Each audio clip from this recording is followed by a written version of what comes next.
ત્યારે એ વાત કરીએ કે આ વોટ ચોરી થાય છે કેવી રીતે. અલગ અલગ રીતે જોઈએ તો 5 રીતે આ મતદાર યાદીમાં વોટ ચોરીઓ થાય છે.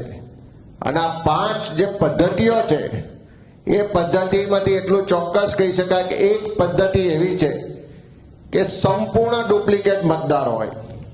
સંપૂર્ણ ડુપ્લિકેટ એટલે એનું નામ, એનું સરનામું, એનો ફોટો, એ બધી જ વિગતો એક સરખી હોય.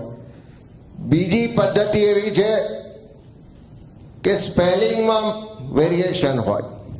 ક્યાંક રસ્વ દીર્ઘયનો ફરક હોય, ક્યાંક અક્ષર આગળ પાછળ હોય. એ સ્પેલિંગના મિસ્ટેકથી જે એ કરવામાં આવે છે.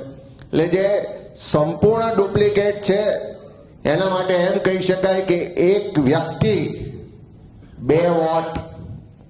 જે સ્પેલિંગમાં મિસ્ટેક છે એના માટે એટલું ચોક્કસ કહી શકાય કે એક અક્ષર બદલો અને નવો વોટર ઉમેરી દો. ત્રીજી જે પદ્ધતિ છે કે એક જ વ્યક્તિ છે, બધી જ વિગતો સરખી છે, પણ એ એપિક કાર્ડ નંબર જુદા જુદા છે.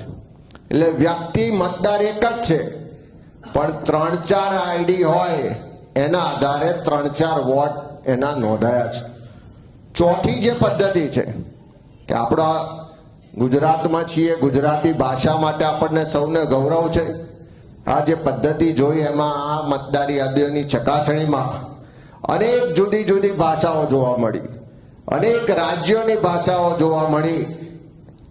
અને ભાષા બદલો અને ખોટા મતદારો એડ કરો એવી પદ્ધતિ પણ આમાં પકડાઈ છે. સાથે સાથે વ્યક્તિ એક જ હોય પણ સરનામામાં 1-2 અક્ષરનો ફરક કરવાનો અને નવો વોટર્સ નોંધવાનો, એ પદ્ધતિ પણ અહીંયા સ્પષ્ટ રીતે પુરાવા સાથે મળી આવી છે. એની મારે વિગતવાર પણ તમારી સાથે વાત કરવી છે. પહેલી વાત થઈ